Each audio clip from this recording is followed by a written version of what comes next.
Good morning student, मैं doctor Shweta Sharma ASP coaching class में आपका हार्दिक स्वागत करती हूँ। हमारे 3 से 4 लेक्चर शायद इसके वेटनरी एनाटॉमी के कंप्लीट हो चुके हैं। अब जो अगला जो हमारा लेक्चर है, जो पहले वाले लेक्चर है, उनमें सब में हमने बेसिक जो पशु शरीर रचना विज्ञान की बातें हैं वो हमने की। फिर हम अस्थियों पे आए, तो अस्थियों पे फिर हमने अग्रपाद की जो अस्थियां हैं वो शुरू की थी। उनमें हमने अग्रपाद की अस्थियां पूरी कंप्लीट कर ली थी। Scapula, humerus, radius ulna, carpal, metacarpal, phalanges, ये सारी हमने कंप्लीट कर ली थी। तो अब हम आते हैं उपांगीय कंकाल के दूसरे पहलू पे, जो है पश्चपाद की अस्थियां, मतलब कि पिछले पैरों की अस्थियां। तो आज का हमारा टॉपिक होगा पश्चपाद की अस्थियां। और जानवर की जो पश्चपाद की अस्थियां हैं या हाइंडलिम की अस्थियां हैं, वो उसी प्रकार से हैं जिस तरह से हमारे पैरों की हड्डियां होती है। ठीक है, तो आज हम पढ़ेंगे पश्चपाद की अस्थियां। ठीक है, तो ये उसी हिसाब से है जैसे कि मैंने पहले बताया कि जैसे हमारे पैर होते हैं, वो ही सारी इसमें अस्थियां जो है वो आएंगी। तो सबसे पहले जो पश्चपाद की अस्थियां हैं, उसमें स्टार्टिंग जो होती है वो होती है ओस कॉक्सिस से, मतलब कि हिप बोन। ठीक है, हिप बोन मतलब हिंदी में उसको श्रोणी मेखला या श्रोणी जो कैविटी, पेल्विक कैविटी है, उसमें पहले शुरुआत होती है जो है पश्चपाद की अस्थियों की। ठीक है, तो सबसे पहले एक बार मैं थोड़ा सा हल्का सा मैं डायग्राम बना के, एक रफली डायग्राम बना के आपको एक थोड़ी सी स्थिति समझा देती हूँ कि हम क्या क्या पढ़ेंगे। ठीक है, ये एक रफली सा डायग्राम है। ये मतलब ज्यादा इसमें कुछ वो सोचने वाली है वैसे कोई बात नहीं है, बस थोड़ा सा देखते हुए चलिए जिससे थोड़ा सा हमें आइडिया लग जाए कि हम आज क्या पढ़ने वाले हैं। तो ये इस तरह से इस हिसाब से एक जो है मैंने पेल्विक बोन वैसे ही बनाई है। पेल्विक बोन मतलब कि जो अभी बात करेंगे आगे, तो ये एक याद कर लीजिए एक बार, पेल्विक बोन। ठीक है, फिर इसके नीचे आती है, एक बात की थी जब लंबी अस्थियों की बात की थी, तो सबसे लंबी अस्थि कौन सी होती है? फीमर। ठीक है, इसकी बात की थी, तो ये वही अस्थि है, कौन सी है? फीमर। फिर इसके नीचे आती है टीबिया फिबुला। ठीक है, टीबिया फिबुला जैसे वहां रेडियस अल्ना थी अग्रपाद के अस्थियों में कि वो फ्यूज होती है तो हम उनको एक साथ ही नाम लेते हैं, उस तरह से इसमें भी एक तो बोन पूरी तरह से होगी, एक जो है वो थोड़ी अवशेषी रूप में पाई जाती है, इसलिए एक तरह से इनका साथ ही नाम लेते हैं। ठीक है, टीबिया फिबुला। फिर उसके बाद में आती है, यही जैसे उसमें 2 रो थी वैसे इसमें भी, मतलब ये टार्सल, मैं इनका नाम लिखते चलती हूँ। ये सबसे पहले आती है हिप बोन, ताकि आपको पता चलता रहे। फिर आती है हमारी फीमर। ठीक है, फिर उसके बाद में आती है हमारी टीबिया फिबुला, टीबिया और फिबुला। ठीक है, उसके बाद में टीबिया फिबुला के बाद में ये आती है टार्सल। जैसे पैरों में कार्पल थी वैसे इसमें ये आ गई टार्सल। फिर उसके नीचे आती है थोड़ी सी लंबी मेटाटार्सल। कौन सी आती है बोन? मेटाटार्सल। फिर उसके नीचे जैसे अग्रपाद की अस्थियों में थी उस तरह से इसी प्रकार से इसमें आती है फेलेंजिज या डिजिट। ठीक है, तो इस तरह से ये सारी बोन्स का जो है हम अध्ययन करते हुए चलेंगे। जैसे देखिए, लगभग अग्रपाद पश्चपाद की अस्थियां लगभग सारी सिमिलर सी है, नाम तो अलग अलग चलो होंगे ही। जैसे सबसे पहले वहां हमने स्कैपुला पढ़ी थी जो एक चपटी बोन थी, वैसे इसमें भी ये एक हिप बोन है जो क्या है वो भी चपटी अस्थि होती है। हमने चपटी अस्थियों के एग्जाम्पल में भी 2 एग्जाम्पल पढ़े थे, स्कैपुला और हिप बोन, तो वो आप इधर उनसे कोरिलेट करते चलिए। ठीक है, तो ये जो है हिप बोन के बाद में एक आती है क्या? फीमर, जो उसके साथ जुड़ती है। फीमर के बाद आती है टिबिया फिबुला। ये 2 अस्थियां हैं लेकिन एक जो है वो अवशेषी के रूप में सी पाई जाती है। उसके बाद में टार्सल जो कि छोटी बोन होती है, देखो आपको दिख भी रही है छोटी बोन है। ये सारी लंबी अस्थियां, ये दोनों, ये चपटी और ये छोटी अस्थियां। फिर आती है मेटा टार्सल, फिर उसके बाद में आती है फेलेंजिस। तो इस तरह से 1 बाय 1 हम एक एक करके इन सबका जो भी इनमें इंपॉर्टेंट चीजें हैं, जो भी एग्जाम के पॉइंट ऑफ व्यू से जो इंपॉर्टेंट है, ज्यादा हमें डीप बिल्कुल भी नहीं जाना है, जो इसमें इंपॉर्टेंट है वो अब मैं आपको इसमें बताती चलूंगी। तो सबसे पहले जो है हम पढ़ेंगे, इसमें जो आया था पहला जो आया था ओस कोक्सी, इसको कोक्सी ही बोलते हैं, या इसमें आ जाती है हिप बोन, इसको हिप बोन भी बोल देंगे, या इसको बोल देंगे pelvic cavity, pelvic bone, pelvic bone. ठीक है, तो इसके ये अलग अलग नाम है। ठीक है, तो ये पेल्विक बोन है तो कहाँ होगी ये, पेल्विक कैविटी में या पेल्विक गुहा में पाई जाती है। तो ये बोन कहाँ पाई जाएगी, पेल्विक, पेल्विक, या इसको ज्यादा हिंदी हम ले तो श्रोणी, जो श्रोणी मेखला या श्रोणी गुहा होती है उसमें पाई जाती है, श्रोणी गुहा में पाई जाती है। बहुत ही इंपॉर्टेंट चीजें बताऊंगी, फालतू कुछ भी नहीं, इसलिए आप भी साथ साथ नोट डाउन करते चलिए। लास्ट में एग्जाम में सिर्फ यही जो है एक बार आप इसकी रीडिंग मार के चल जाइएगा। ठीक है, तो इस तरह से ये क्या है, ओस कोक्सी है, जो क्या है हिप बोन भी जिसको बोलते हैं हम, या पेल्विक बोन बोलते हैं। ये क्या पेल्विक या श्रोणी गुहा में पाई जाती है। ठीक है, अब ये क्या होती है, ये 3 अस्थियों से मिलकर बनी होती है। जो हिप बोन है, हिप बोन जो होती है क्या है, ये 3 अस्थियों से मिलकर बनी होती है। ठीक है, 3 अस्थियां, 3 अस्थियां मिलकर जो है, 3 चपटी अस्थियां मिलकर जो है वो हिप बोन का निर्माण करती हैं। ठीक है, अब क्या होता है हिप बोन, जैसे एक तो जैसे गाय को आप थोड़ा सा माइंड में रखिए, तो जो उसका जो पीछे वाला पार्ट है, पूंछ के जस्ट आगे वाला, और जो पेट जो है उसके पीछे वाला जो वो पूरा जो पार्ट है, तो एक तो इधर वाला, जैसे इस तरह से यदि गाय है तो एक इधर वाला और इधर वाला, तो इधर की जो है वो 3 बोन जो चपटी अस्थियां, और इधर की मतलब कि इधर की हिप बोन और इधर की हिप बोन मिलकर जो है वो पूरा एक पूरी ये जो हिप बोन का है वो निर्माण करती हैं। ठीक है, तो ये 3 अस्थियां जो है, मतलब एक तो राइट साइड की, ठीक है, राइट साइड की और लेफ्ट साइड की, राइट साइड की और लेफ्ट साइड की जो पेल्विक बोन है। ठीक है, अभी मैं बताऊंगी 3 अस्थियां कौन कौन सी है, एक बार आप थोड़ा सा समझते चलिए कि जो राइट और लेफ्ट साइड की जो पेल्विक बोन है वो एक सिम्फाइसिस, मतलब कि जहां पे भी ये जो बोन है आपस में एक जुड़ती हैं तो उसको बोलते हैं सिम्फाइसिस। और भी जो सिम्फाइसिस है वो आएंगे आगे, लेकिन एक ये मेन जो है जहाँ पे हिप बोन की तीसरी बोन, 3 बोन इधर और 3 बोन इधर, ये सारी जुड़ के जो है एक दूसरे से एक पूरा ऐसे गुहा जैसा निर्माण करती है। ठीक है, तो वो कौन, तो उसको जहां से जुड़ती है उसको क्या बोलते हैं, पेल्विक सिम्फाइसिस, पेल्विक सिम्फाइसिस। तो ये थोड़ा सा याद रखना आप। ठीक है, कि जो श्रोणी मेखला है उसकी जो दोनों तरफ की राइट और लेफ्ट साइड की जो अस्थियां हैं वो एक दूसरे से कहाँ जुड़ी होती है, उस जगह को क्या बोलते हैं, किसके जरिए जुड़ी होती है, तो उसको बोलते हैं पेल्विक सिम्फाइसिस। ये इंपॉर्टेंट है। ठीक है, तो आप इसको कि राइट और लेफ्ट साइड की जो हिप बोन है ये सारी मिलके किसका निर्माण करती हैं, तो ये सीधा सीधा इसमें आएगा पेल्विक सिम्फाइसिस। ठीक है, अब इसमें जो मैं बात कर रही थी 3 अस्थियों की, तो 3 अस्थियां कौन कौन सी हैं हिप बोन की या पेल्विक जो बोन्स है वो 3 बोन कौन कौन सी है, तो पहली आती है इसमें इलियम, पहली आती है इसमें इलियम। ठीक है, इलियम पहली आती है, इलियम। दूसरी आती है इस्चियम, इलियम, ये थोड़ा सा इनको बस ऐसे नाम से जल्दी जल्दी याद कर लो, इलियम इस्चियम प्यूबिस। ठीक है, इलियम इस्चियम, और थर्ड आती है प्यूबिस। ठीक है, तो इसमें मेन अभी तक क्या याद करने वाली चीज आई, एक तो आया क्या कि पेल्विक सिम्फाइसिस के थ्रू ये सारी बोन जो है वो एक दूसरे से जुड़ी रहती है, जहां पे राइट और लेफ्ट साइड की जो हिप बोन जुड़ती है कहाँ, पेल्विक सिम्फाइसिस, और 3 बोन मिलके बनाती है कौन कौन सी, इलियम इस्चियम और प्यूबिस।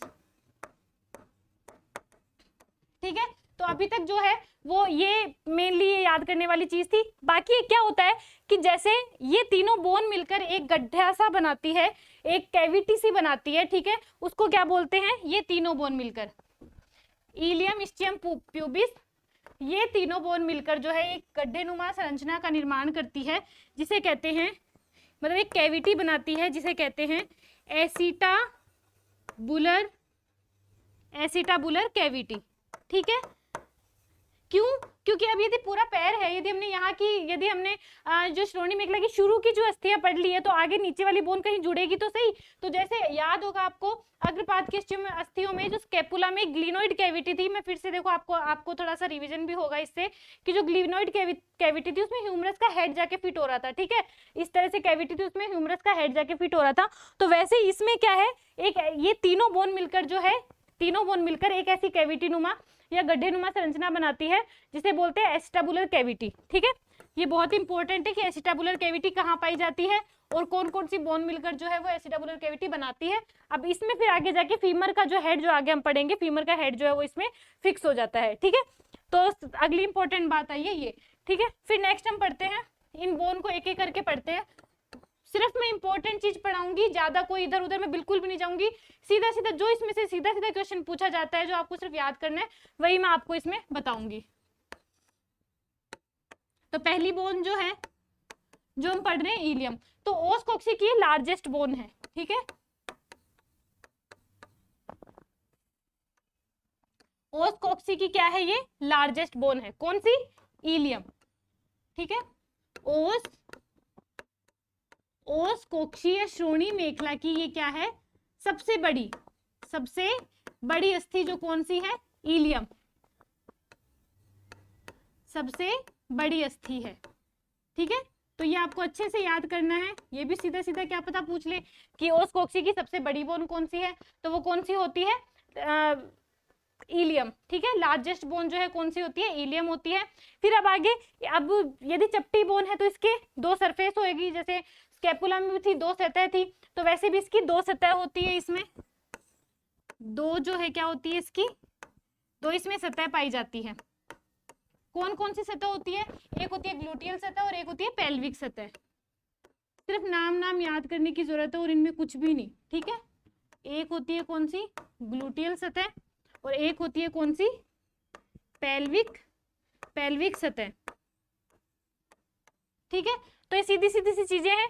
इलियम ओस कॉक्सी की सबसे बड़ी बोन है, इनमें दो सतह होते हैं। एक इसमें पाया जाता है इलियल ट्यूब्रोसिटी, इलियम से ही लिया गया है, एक चीज ली गई है इलियल, ठीक है, इलियम से ही लिया गया है इलियल, ये याद रखना, इलियल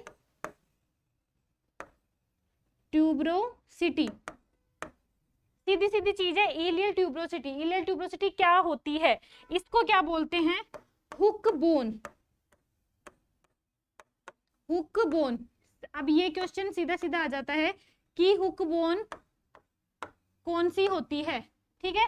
सीधा सीधा क्वेश्चन, सीधा नाम से पूछेंगे, हुक बोन कौन सी होती है, इलियल ट्यूब्रोसिटी, ठीक है। इलियम जो होती है, नाम से ही देखो इसमें आपको पता लगना चाहिए कि इलियल मतलब इलियम बोन में, और ट्यूब्रोसिटी मतलब देखा था कुछ गोलाकार जो है वो उभार, ठीक है। तो उसको क्या बोलते हैं, इलियल ट्यूब्रोसिटी, जो किसमें, जिसको क्या बोलते हैं, हुक बोन। तो हुक बोन किसमें पाई जाती है, इलियम बोन में, ठीक है। दूसरी जो बोन थी ओस कॉक्सी की, वो क्या थी, इस्चियम। इलियम में बस यही ज्यादा इंपॉर्टेंट था, पूरी संरचना का हमें अध्ययन करने की ज्यादा जरूरत है नहीं।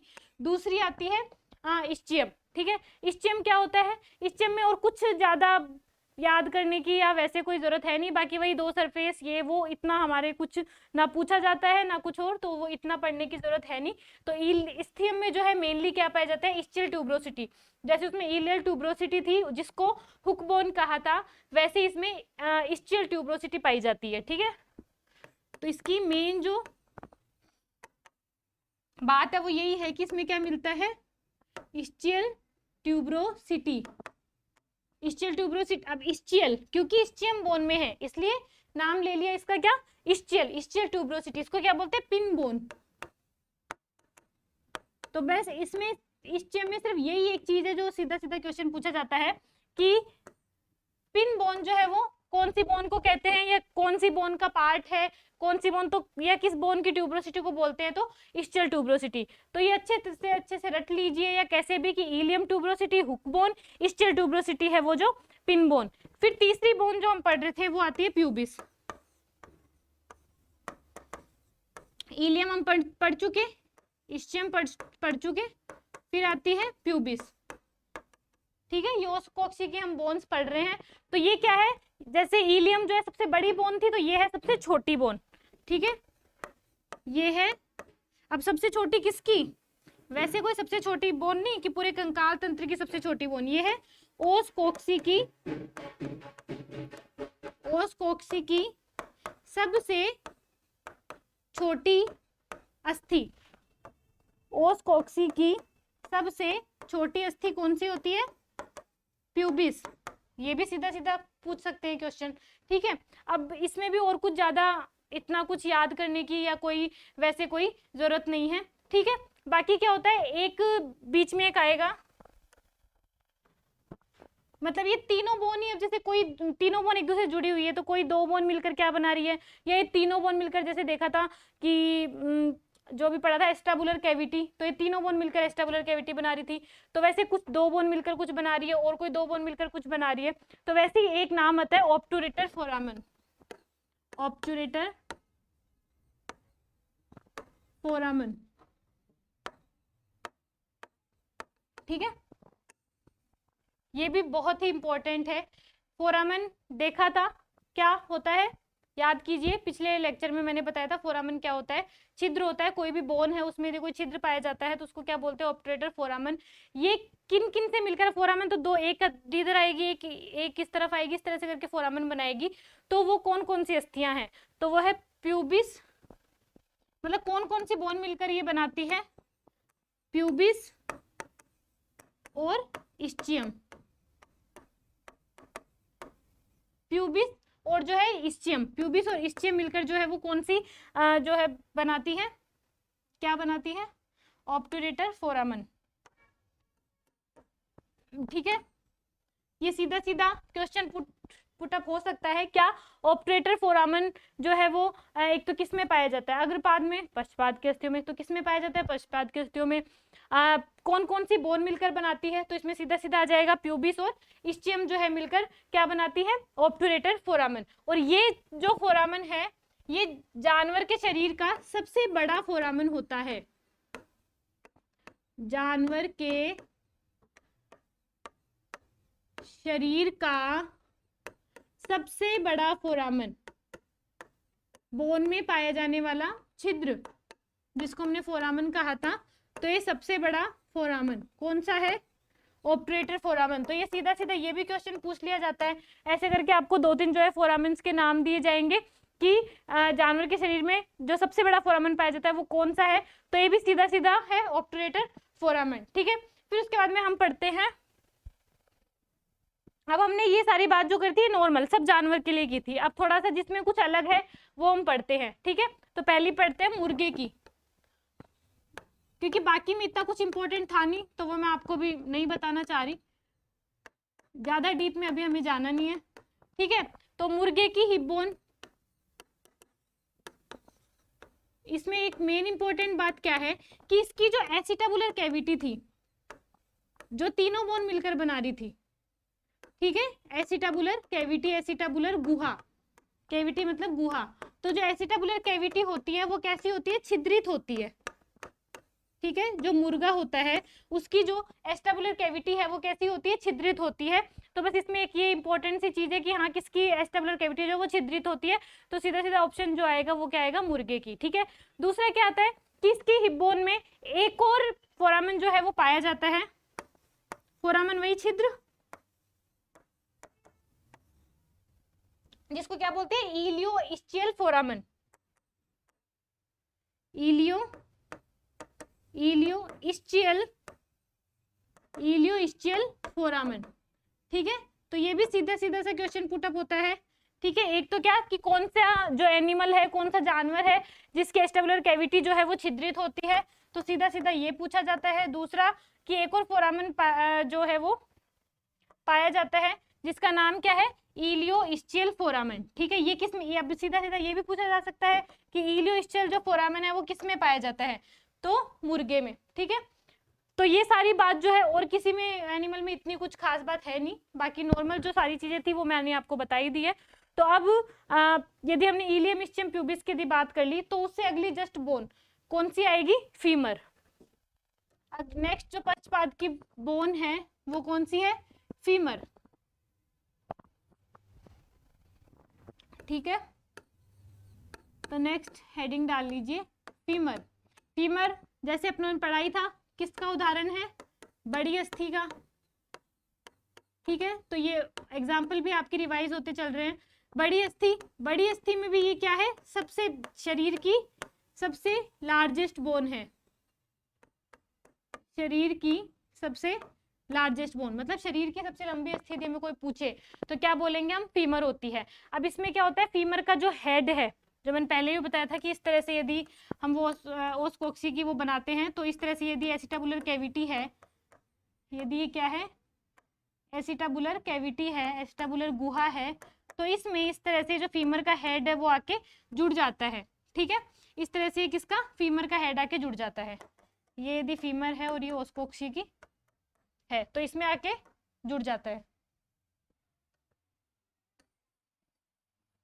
ठीक है, तो सीधा सीधा है कि जो फीमर का हेड है वो किस में जाके ओस कोक्सी के एस्टाबुलर कैविटी में जाके जो है वो जुड़ जाता है। एक क्या होता है, जो फीमर होता है, फीमर की जो फीमर का हेड होता है उस पे एक ऐसे धसाव सा पाया जाता है। ठीक है, एक धसाव सा पाया जाता है। जैसे मान लो ये यदि फीमर है, उसका हेड है, तो जैसे इस जगह एक धसाव सा पाया जाता है। जैसे जैसे मान लो इस तरह से बना रहे तो इस तरह से ऐसे, तो ये जो धसाव सा एक होता है इसका नाम होता है फोविया कैपिटिस, फोविया कैपिटिस। ठीक है, यही नाम है इसका। क्वेश्चन आता है कि फोविया कैपिटिस कौन सी बोन में पाया जाता है, तो आपको आंसर क्या टिक करना है? फीमर। फीमर में क्या पाया जाता है? फोविया कैपिटिस जो है एक धसाव होता है फीमर के हेड पे, तो उसको क्या बोलते हैं? Fovea capitis. बाकी एक फीमर की में कुछ 3 चीजें पाई जाती है, लेकिन जो मेन चीज है, सबसे बड़ी चीज तो ये सबसे पहले मैं बता चुकी हूँ, ये है। ठीक है, फिर दूसरा जो है फोविया कैपिटिस, मेन तो यही है। ठीक है, बाकी इसमें कुछ 3 चीजें पाई जाती है, trochanter, trochanter minor, trochanter major. बस आप ये चीजें सारी की सारी साथ साथ में पढ़ते चलिए। आपको एक एक चीज, यदि आपने एक भी लेक्चर मिस किया तो फिर आपको ये समझ में नहीं आएंगी, और रिवीजन तो खास जरूरत है। और एक होती है ट्रोकेंटर रिज। ठीक है, तो ये जो है ये कौन, ये तीनों नाम दे देंगे और आपसे सीधा सीधा पूछ लेंगे कि ये कौन सी बोन की विशेषताएं हैं। ट्रोकेंटर माइनर, ट्रोकेंटर मेजर और ट्रोकेंटर रिज, ये जो है ये कौन सी बोन की विशेषताएं हैं? तो कौन सी बोन है ये? फीमर। तो फीमर सबसे बड़ी लंबी अस्थि है, फोविया कैपिटिस पाया जाता है, ट्रोकेंटर माइनर, ट्रोकेंटर मेजर और ट्रोकेंटर रिज, ये कौन सी बोन की विशेषता है? वो है फीमर की। ठीक है, तो ये जनरली हमने बात कर ली। अब हम बात करेंगे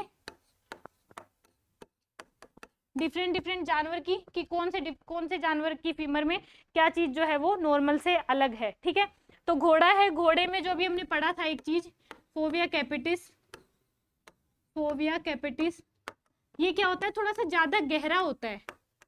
ठीक है, मतलब जो धसाव है जो ये था, ये थोड़ा सा ज्यादा गहरा होगा इस तरह से। ठीक है, ये तो हो गया थोड़ा शैलो, शैलो सा धसाव, ये थोड़ा सा ज्यादा। ठीक है, तो इस तरह से जो ये धसाव जो है वो घोड़े की फीमर में थोड़ा सा ज्यादा होता है। और क्या होता है इसमें? एक थर्ड ट्रोकेंटर प्रेजेंट होता है,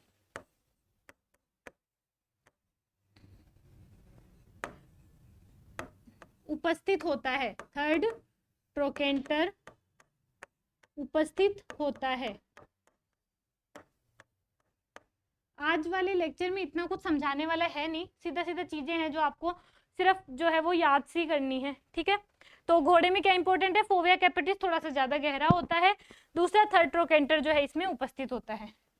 तो ये होगी हमारी फीमर की बात। ठीक है, बाकी ये लॉन्ग बोन है, ये सब तो आप देख ही चुके हैं।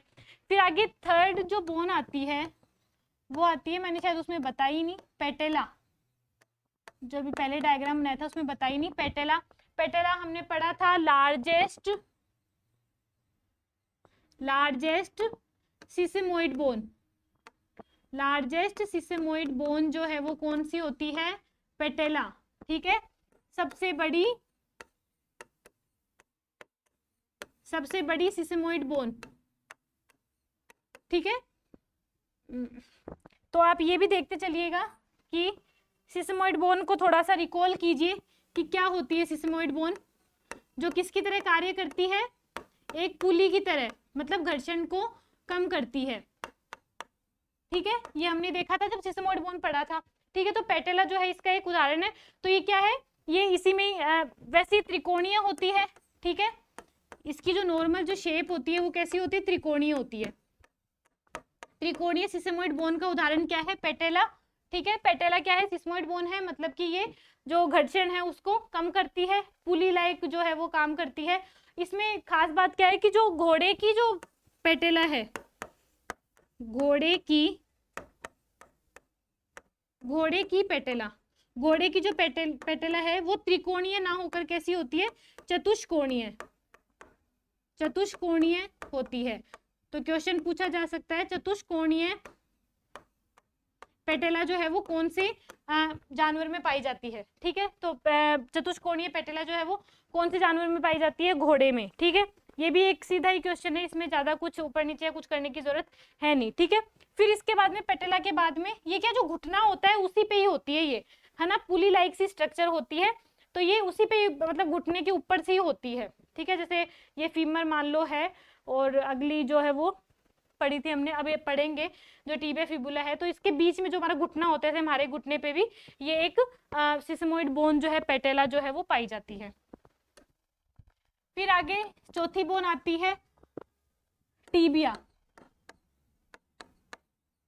अगली बोन जो है वो पश्चपाद की जो हम पढ़ेंगे वो क्या है, टीबिया। ये लॉन्ग बोन का उदाहरण है, मतलब लंबी अस्थि है।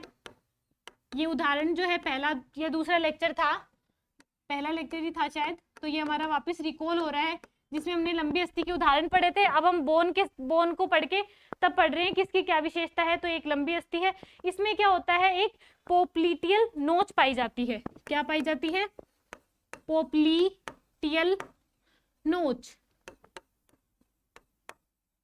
ठीक है, यही नाम है इसका, पोप्लीटियल नोच। तो सीधा सीधा क्वेश्चन आएगा, पोप्लीटियल नोच कौन सी बोन में पाई जाती है, तो कौन सी बोन में पाई जाती है, टीबिया में। ठीक है, इसमें क्या होता है, और एक इसमें ट्यूब्रोसिटी पाई जाती है, मतलब एंटीरियर पार्ट में है तो उसको एंटीरियर ट्यूब्रोसिटी बोल दिया। तो एंटीरियर इतना कोई खास है नहीं है, एंटीरियर ट्यूब्रोसिटी,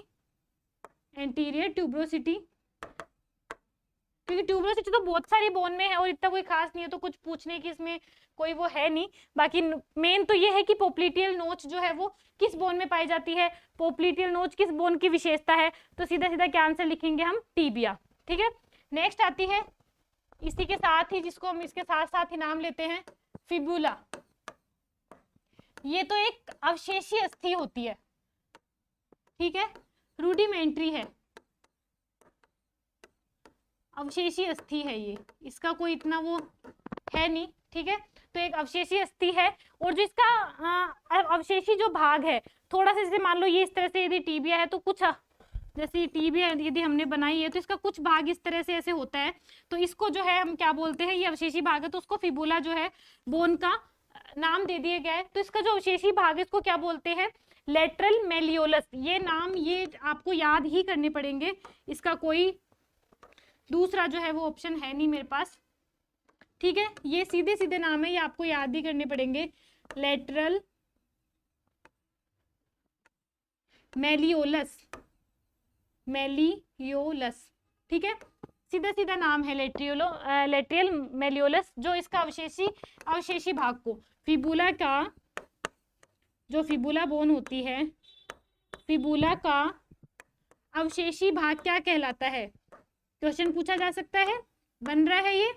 तो फिबुला का जो अवशेषी भाग है वो क्या कहलाता है, लेटरल मेलियोलस। ठीक है, सीधी सी बात है, कुछ ज्यादा कुछ इसमें बड़ी रामायण तो है नहीं। ठीक है, अब हमने टीबिया फिबुला पढ़ ली, अगली क्या आएगी, टार्सल। अगली क्या बोन आती है, टार्सल। टार्सल छोटी अस्थियों का उदाहरण है, पहला लेक्चर रिवाइज करो जिसको नहीं याद है। ठीक है, तो टार्सल जो है छोटी अस्थियों का उदाहरण है।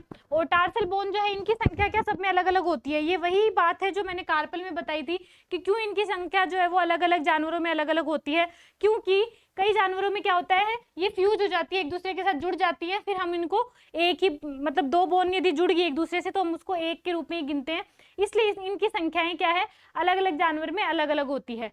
ठीक है, तो जैसे गाय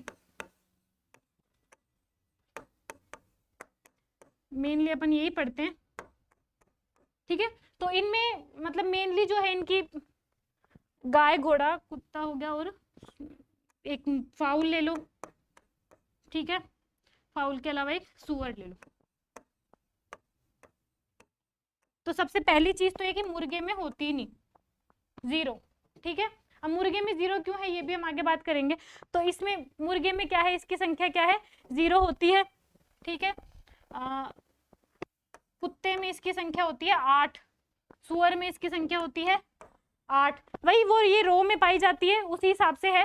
ठीक है, ज्यादा कुछ इतना लंबा चौड़ा है नहीं। गाय में इसकी संख्या होती है 5, घोड़े में होती है इसकी संख्या 6। ठीक है, तो बस ये सीधा सीधा याद रखना है कि किस किस स्पीशीज में कौन से जानवर में जो टार्सल बोन है उसकी संख्या कितनी होती है। तो गाय में होती है 5, घोड़े में होती है 6, कुत्ते में होती है 8, मुर्गे में होती है 0 होती नहीं, और सुअर में होती है 8। ठीक है, आगे अब इस बोन में एक इंपॉर्टेंट सी बात आती है, क्या आता है, पॉइंट ऑफ होक। आज मैं सिर्फ इंपॉर्टेंट पॉइंट ही लेके आई हूं, बाकी कुछ मैं नहीं बता रही। पॉइंट ऑफ होक मतलब जो होक जॉइंट होता है आपको पता है, उस जॉइंट्स की हम आगे और बात कर लेंगे अच्छे से। तो पॉइंट ऑफ होक क्या होता है, जो फिबुलर टार्सल है। फिबुलर टार्सल कैसे नाम दिया गया है कि जैसे हमने बोन्स जो है पढ़ी थी, जैसे टीबिया फिबुला जैसे मान लो पढ़ी, तो जो टीबिया फिबुला उसका जैसे अब ये टार्सल है तो इसका वो वाला पार्ट जो फिबुला की तरफ है तो वो फिबुलर टार्सल। ठीक है, बोन तो ये कौन सी है, छोटी वाली, टार्सल बोलेंगे इनको, है तो कौन सी बोन, ये टार्सल, लेकिन किसकी तरफ है, यदि फिबुला की तरफ है तो इसको बोल दिया फिबुलर टार्सल। ठीक है, इसी तरह से नाम दिया है। यदि ये टीबिया की तरफ है तो इसको क्या बोलेंगे, टीबियल टार्सल, टीबियल टार्सल। तो ये वैसे ही नॉर्मल नाम रखा हुआ है। ठीक है, तो वैसे जो फिबुलर टार्सल होती है, ठीक है, मतलब कि जो फिबुला की तरफ जो टार्सल होती है इसका एक भाग होता है ट्यूबर कैल्सिस। ठीक है, ट्यूबर कैल्सिस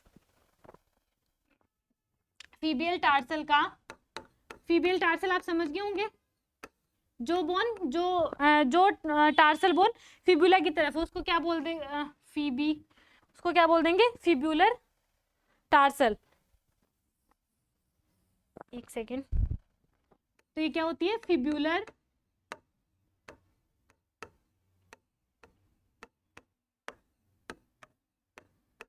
ठीक है, फिबुलर टार्सल क्लियर है ना। इसका क्या होता है, इस पे एक भाग होता है क्या, ट्यूबर कैल्सिस।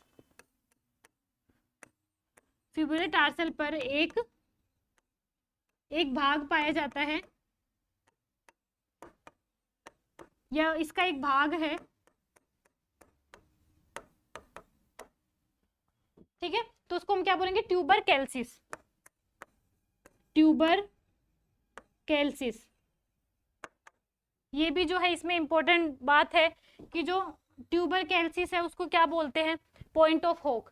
तो उसका नाम जो है वो क्या रख दिया, पॉइंट ऑफ होक। पॉइंट ऑफ होक क्या होता है, फिबुलर टार्सल जो बोन होती है उसका जो ट्यूबर कैल्सिस वाला भाग होता है उसको क्या बोलते हैं, पॉइंट ऑफ होक। और क्या होता है, ट्यूबर जो कैल्सिस है ये ट्यूबर कैल्सिस, और एक और आप नाम याद कर लीजिए, सस्टेंटाकुलर टेलाई। ठीक है, सस्टेंटाकुलर टेलाई, सस्टेंटाकुलर टेलाई। ठीक है, मुझे पता आज ये ज्यादा ये सिर्फ ये टर्म, क्योंकि ये टर्मिनोलॉजी है इनको आपको याद ही करना पड़ेगा, इनमें मैं कुछ भी नहीं कर सकती, ना इनमें कुछ समझाने वाली बात है। ठीक है, तो ये कौन सी बोन में पाए जाते हैं, ट्यूबर कैल्सिस और सस्टेंटाकुलर जो है टेलाई, वो कौन सी बोन में पाई जाती है, टार्सल बोन में। ठीक है, ये दोनों जो स्ट्रक्चर है वो कौन सी बोन में पाई जाती है, टार्सल बोन में पाई जाती है। ठीक है, तो बस यही आपको इसमें जो है वो याद करना है, बाकी इसमें इतना कुछ खास है नहीं। ठीक है, टार्सल बोन के बाद अगला है मेटाटार्सल। मेटाटार्सल। आज सारा ही रटने वाला है, वही जब समझाने वाला कुछ नहीं होता तो मुझे भी इतना मजा नहीं आता, तो वही है मेटाटार्सल। नेक्स्ट जो बोन है पश्चपाद की, वो कौन सी है? मेटाटार्सल अस्थि। उसमें पढ़ी थी हमने मेटाटार्सल जो थी, एक बड़ी एक ज्यादा मतलब बड़ी है, एक छोटी है, तो इस तरह से इनका जो है वो नाम होता है। तो मेटाटार्सल जो बोन है वो भी दो है, जैसे उसमें मेटाकार्पल थी वैसे इसमें मेटाटार्सल है, ठीक है। तो उसी तरह से जैसे उसमें लार्ज मेटाकार्पल थी, याद करो। अब एक क्वेश्चन यदि मैं बोलूं आपको कि जो लार्ज मेटाकार्पल है गाय की, उसको क्या बोलते हैं, यदि आप याद करो तो बोलिए क्या। तो इसमें कौन सी होगी? लार्ज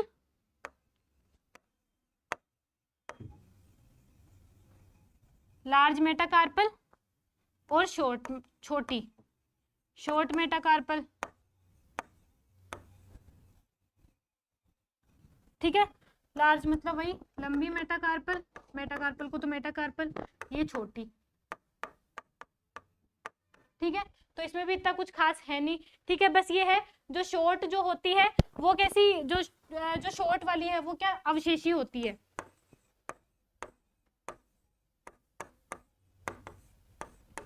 जो शॉर्ट जो बोन होती है वो कैसी होती है? अवशेषी होती है। बाकी इसमें इतना कुछ याद करने की जरूरत है नहीं, ठीक है।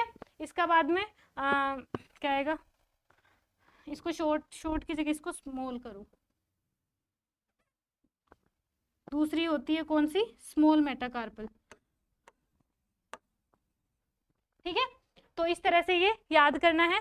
छोटी है उसको क्या बोलते हैं हम? ये अवशेषी होती है, मतलब इसका कोई काम नाम है नहीं, बस ऐसे ही, ठीक है। पहले थी तो अब ये पड़ी है, ठीक है।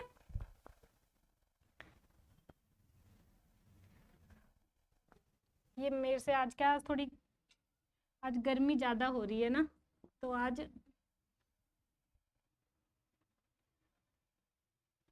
मैं थोड़ा सा गलत ये लिख दी, थोड़ा सा ध्यान रखो।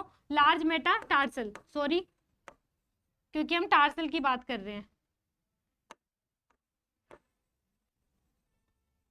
ठीक है। टार्सल की बात कर रहे हैं, सॉरी थोड़ा सा वो मैं ध्यान थोड़ा सा इधर हो गया, क्योंकि मैं साथ में कार्पल भी आपको समझाती चल रही थी कि जो तो अब मुझे ये बताओ कि जो गाय की जो लार्ज जो मेटा कार्पल थी उसको क्या बोलते हैं, ठीक है। तो आप ये याद कीजिए, मैंने वो कार्पल दिमाग में चल रहा था इसलिए मैंने इधर कार्पल लिख दिया, तो वो आपके लिए क्वेश्चन है, रिवाइंड करो, देखिए आपको कितना जो है वो याद है, ठीक है। अगली जो है आती है मेटा टार्सल के बाद आती है फेलेंजीज। फेलेंजीज में कुछ खास है नहीं, ठीक है। जो फेलेंजीज है वो अग्रपाद की अस्थियों के समान ही है, उसी तरह से होती है, कोई ज्यादा कोई इंपॉर्टेंट कोई क्वेश्चन बनता नहीं है, कुछ नहीं है, तो ये उसी तरह से होती हैं जिस तरह से जो अग्रपाद की अस्थियां जो है वो होती है, ठीक है। तो आज की जो जो पाद की अस्थियां हैं, पश्चपाद की अस्थियां, वो ये जो है मैं यहाँ पे कंप्लीट करती हूँ। इनमें जो सारी, आज मेरे को पता है बहुत बोरिंग सा थोड़ा सा लेक्चर था, तो ये जो सारी चीजें हैं ये सारी याद करने वाली है, कुछ समझने वाली है नहीं। समझने वाली जो थी वो मैंने आपको एक लेक्चर पहले बता दी थी, जैसे फैसेट क्या होता है, फोविया क्या होता है, फोरामेन क्या होता है, ये सारी चीजें मैंने आपको पहले ही बता दी थी, ठीक है। तो अब ये जो सारा हमने पढ़ा, ये उपांगीय कंकाल की बात जो है हम खत्म कर चुके हैं, ठीक है। तो जैसे हमने कंकाल तंत्र पढ़ा था, दो तरह का था, कौन कौन सा? कंकाल तंत्र की जब हमने वर्गीकरण किया था, तो एक तो अक्षीय कंकाल और दूसरा क्या था, क्या उपांगीय कंकाल। तो अक्षीय कंकाल में बताया था कि जो एक अक्ष पे है हमारा, मतलब सबसे जो पहला पार्ट आता है, तो एक बार हम इसके वापिस से थोड़ा सा देख लेते हैं कि क्या पढ़ा था, कैसे वर्गीकरण किया था। अभी हमने उपांगीय कंकाल जो है, जो हाथ पैरों की अस्थियां हैं, वो हम कंप्लीट कर चुके हैं। जो नेक्स्ट है वो हम देखेंगे अक्षीय कंकाल। अक्षीय कंकाल,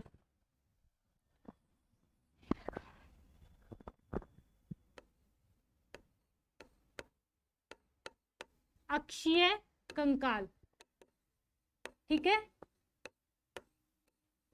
अभी मैं सिर्फ इसमें ज्यादा कुछ नहीं जाऊंगी, मैं सिर्फ इसके नाम बताऊंगी। नाम आप याद करते चलिए, क्योंकि मैंने पहले भी लेक्चर में बताया हुआ है, तो सिर्फ कोई ऐसा नहीं कि मैं ही बोलूंगी, आप भी अपने आप अपना जो देखते चलिए कि आपको कितना क्या याद है। तो पहली जो है वो क्या है? स्कल यानी खोपड़ी, आप खुद देखते चलिए, चाहे अपने आप को आप चाहे इमेजिन कर लीजिए, चाहे जानवर को कर लीजिए कि मेरी ये जो एक अक्ष है इस पे कौन कौन सी अस्थियां विद्यमान हैं, तो वो आप देखते चलिए। ठीक है, पहला है खोपड़ी या स्कल, खोपड़ी या स्कल। ठीक है, दूसरा आता है खोपड़ी हो गई, फिर आगे क्या आती है, ये सारी वर्टिब्राएं। ठीक है, मतलब कि कशेरुकाएं, कशेरुकाएं। ठीक है, कशेरुकाएं, कशेरुकाएं में अलग थी, अलग अलग थी, सर्वाइकल, सर्वाइकल वर्टिब्रा या कशेरुका, और फिर उसके बाद में सर्वाइकल थोरेसिक,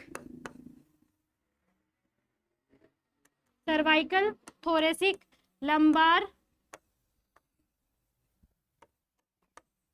सैक्रल, और लास्ट में थी कॉक्सीजियल। ठीक है, तो ये हमने कशेरुकाओं की बात की थी। फिर जब जैसे जानवर को आप थोड़ा सा इमेजिन कीजिए कि यदि हमने खोपड़ी, पहले उसका जो सर वाला पार्ट है इस तरह से यदि इमेजिन करते हैं, तो ये जो है वो खोपड़ी इसकी हो ही गई। फिर इसके बाद में इसके आगे वाला पार्ट ये हमने सारा कशेरुकाओं में ले लिया। फिर अब बात आती है कि ऊपर की जो छत थी, ये जो पूरा जो उसका पेट वाला जो हिस्सा है, ये अब उसकी छत कौन बनाता है, उसकी दीवारें कौन बनाता है, उसका जो फर्श है वो कौन बनाता है। ठीक है, तो जिसके ऊपर वाली जो कशेरुकाएं थी उन्होंने छत बना दी। ये जो कशेरुकाएं हैं, यदि इस तरह से यदि मैं जानवर को, यदि मैं एक बार सोचूं, ठीक है, मेरा जानवर भी हालांकि बड़ा वो होता है, लेकिन आप देखिए कोई बात नहीं, समझने की दृष्टि से तो सही है। ये तो खोपड़ी की हो गई। ठीक है, ये खोपड़ी हो गई। इसके बाद में ये जो सारा हिस्सा है, मतलब कि ये जो उसका जो छत है, ये किसने बना दिया, कशेरुकाओं ने बना दिया। ठीक है, फिर अब जानवर का जो ये फर्श है, छत कशेरुकाओं ने बना दिया, तो फर्श कौन बनाएगा, फर्श बनाएगा स्टर्नम, स्टर्नम। ठीक है, तो थर्ड कौन सी आ गई, और ये एक ही अक्ष में है, इस तरह से एक ही अक्ष में उपस्थित है, तो अगली बोन क्या आएगी, स्टर्नम। ठीक है, तो अब क्या क्या बना दिया, छत बना दिया, किसने, कशेरुकाओं ने, और ये जो इधर इसका फर्श जो है वो किसने बना दिया, स्टर्नम ने। अब आसपास की जो दीवारें हैं, जो इस चारों तरफ की जो दीवारें हैं, वो कौन बनाता है, रिब्स, मतलब कि पसलियां। ठीक है, तो ये जो सारी अस्थियां हैं, ये जो है हम किस में पढ़ेंगे, अक्षीय कंकाल में। ठीक है, तो एक बार मोटा मोटा हमने देख लिया कि अक्षीय कंकाल में हम किन किन जो है वो अस्थियों की बात करेंगे। एक अक्ष में उपस्थित है, खोपड़ी है, वर्टिब्री है, उसके बाद में स्टर्नम है, ठीक है, जो उसका फर्श बना रही है, कशेरुकाएं हैं, वर्टिब्री है जो उसका पूरा छत बना रही है, और जैसे थोरेसिक कैविटी की, एब्डोमिनल कैविटी की, है ना, ये पूरी छत बना रही है। फिर आगे आती है रिब्स, जो उसकी दीवारें बना रही है। अब इनका हम मतलब जो जो इंपॉर्टेंट पॉइंट होंगे इन सारी बोन्स के, ये हम अगले लेक्चर में देखेंगे कि इन बोन में क्या क्या इंपॉर्टेंट है, जो एग्जाम की दृष्टि से क्या महत्वपूर्ण है ज़्यादा, और किससे संबंधित क्वेश्चन पूछे जा सकते हैं, वो हम अगले लेक्चर में देखते हैं। ठीक है, तो आज के लेक्चर में हमने पक्षपात के जो अस्थियां हैं वो देखी, और देखा अक्षीय कंकाल का थोड़ा सा वर्गीकरण। ठीक है, तो आप अच्छे से याद कर लीजिएगा। इसमें सिर्फ याद करने वाली चीज़ थी, जैसे समझाने वाला आज के लेक्चर में था नहीं कुछ, तो अगली जो लेक्चर है उसको हम और अच्छे से पढ़ेंगे। ठीक है, तो आप अपनी पढ़ाई जारी रखिए, मिलते हैं अगली क्लास में। Okay, thank you.